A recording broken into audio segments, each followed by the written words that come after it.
สวัสดีทุกท่านท่านซองสุขสันต์ออกมาทุกคนมากินไข่ลูกน้ำกันทุกคน8 หน่วยไข่เบอร์2ไม่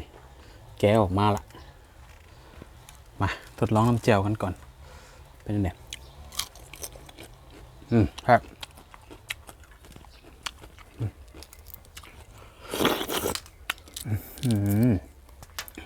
น้ำมันนัวแห้งทุกคน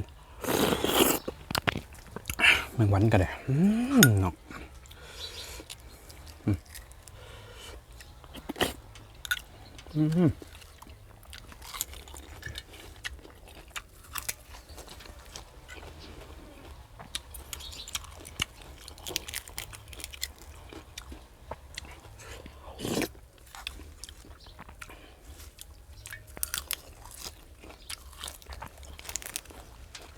ที่เด็ดของการกินไข่ลวกก็คือ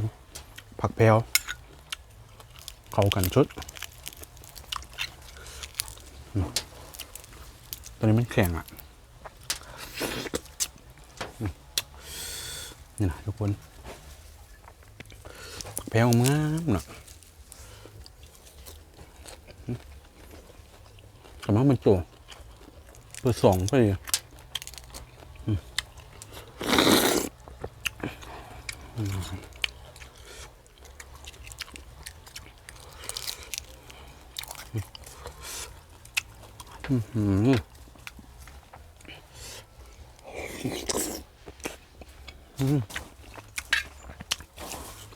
ขักลึก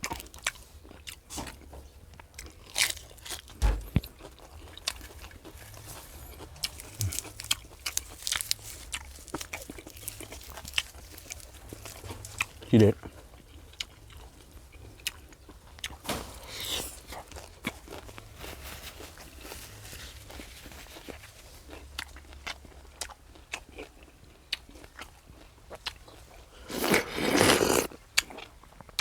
น้ำนัวแห้ง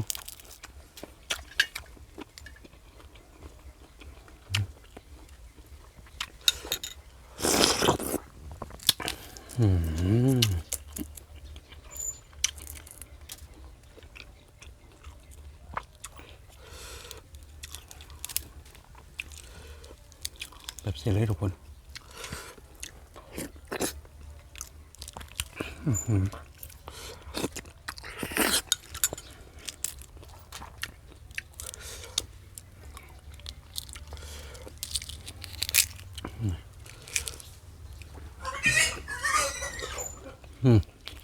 จมูกห้อง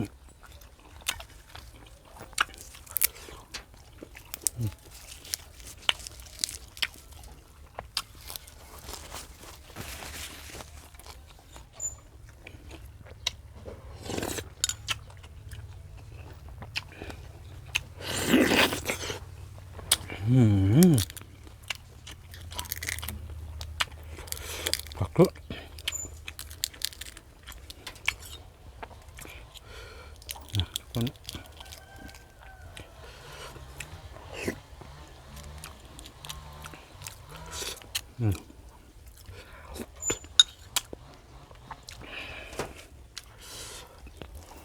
สลัด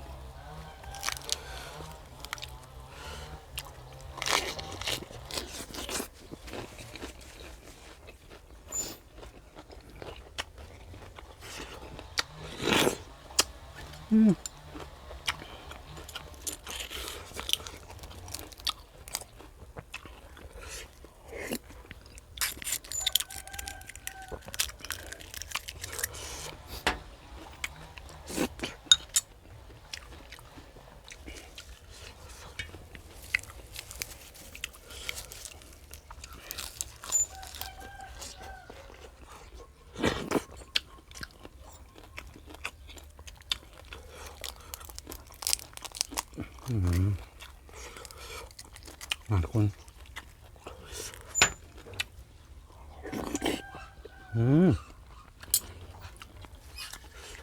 ครับ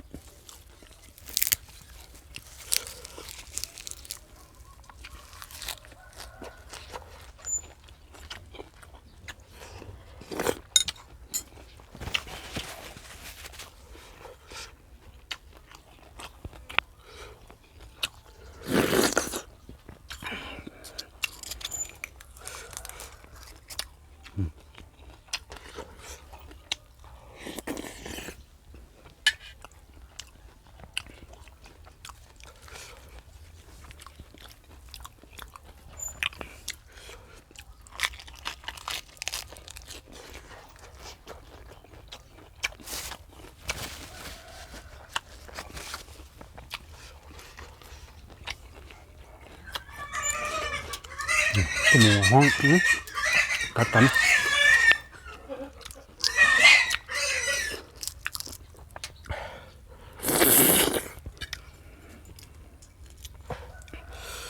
สุดนี่นะทุกคนโอ้